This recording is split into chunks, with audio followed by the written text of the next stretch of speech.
Welcome back. A manhunt is underway for the suspects behind the killing of a service delivery activist, Loyiso Nkohla. The founder of the Ses'khona People's Rights Movement was killed yesterday while attending a public meeting on the Cape Flats. Let's probe this morning the safety of community activists in the Cape Metro. We're joined by Axolile Notywala, who is a social justice activist based in Cape Town, and he joins us via our video link this morning. Axolile, it's great to see you. Thanks for coming on. I mean, you must be as shaken as many other people who worked in the same industry as Loyiso Nkohla. What was your reaction yesterday upon hearing the news of his murder? Thank you, Michelle, and good morning to the viewers. I just want to first say condolences to Loyiso's family and friends. This is a tragic and senseless death, indeed. This is a very, very concerning problem. I was shaken when I heard the story, and I'm sure many others who have worked with Loyiso were. And I think there are a lot of community activists and community leaders in the different communities across South Africa that are doing great work and important work trying to elevate the many problems and challenges that the South African people face, and the risks that these people are facing, and when they get to be murdered and assassinated, it is very concerning. We do know of many activists in different parts of the country, many activists of Abahlali Basemjondolo that have been assassinated, and nothing has been done by the state, and that's very concerning. And we do call on those in power, on the state, to make sure that the perpetrators are found and are brought to book. Yeah, it's absolutely worrying. And as you say, it's not the first time this has happened, not in the Western Cape and not in many other provinces around the country. What is it about activism and social justice that tends to put a target on people's backs? I mean, it is not clear as yet the motives behind Loyiso's tragic death, and we do hope that all is uncovered.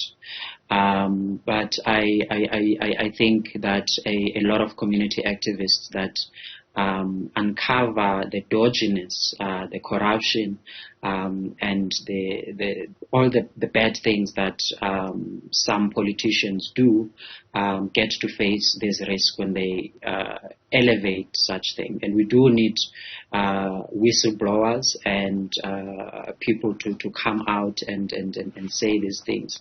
But at the same time, it is the responsibility of the state to protect whistleblowers. There are a lot of organizations that have been doing work around this, around whistleblower protection. You know, the Right to Know campaign has been raising these issues. And if we are a country with such high rates of high levels of corruption and fraud, we do need people that can blow the whistle on these things.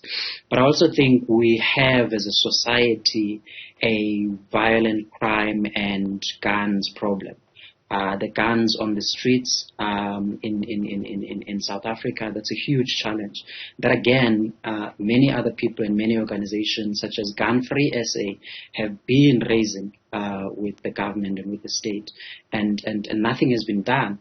And so it's not only the criminals that are a problem. The state is failing us. The state is failing the South African people in not being able to deal with these issues. So Loyiso Nkohla's murder yesterday bringing up a whole range of parallel issues that we are still struggling with. Does his murder also now, for you, in the work that you do, and for many others who work in sectors that are sort of parallel to what Loyiso was doing, does it make you fear for your life insofar as your everyday work? It does, and it's not only today. I've been doing this work for the last 15 years now, and there's been instances where myself and the people that I've worked with have faced fears where we've had to run for our lives, and there are colleagues and comrades that I know across the country that are in hiding, doing the work still, but in hiding because of the fear of the loss of their lives, and those close to them. And this is something that continues to happen, where activists are threatened, and where it sometimes has to do with gangs and gang violence. It sometimes has to do with politicians that do not want to be held to account. And we need to make sure that these are issues that are taken seriously, because Loyiso's death, again, is not the first, and it is very likely not going to be the last. But I think we also have, in the broader scheme of things in the politics of the country, a political violence problem. Whether it's activists or whether it's politicians, we know that people are targeted on the basis of their politics, on the basis of the work that they do. And that's a huge problem if we are serious about dealing with the issues and challenges that the country currently faces. Yeah. You know, Axolile, it's so difficult to understand in relation to the work that he was doing insofar as this relocation process is concerned, and I'm not sure how much you know about it, but he was apparently a mediator between PRASA and people living along the railway line in Langa and in Philippi. This will surely mean that their relocation will be delayed in some way, given his murder yesterday. And one just struggles to try and find the motive in the work that he was doing at the time of his death with his killing. We hope it does become clear in time. We hope the South African Police Service put enough needed resources to investigate and uncover the motives around this. But the housing issue in the city of Cape Town, and the land and the access to land issue in the city of Cape Town has been a contentious issue. And so these are not just issues that have started today or yesterday.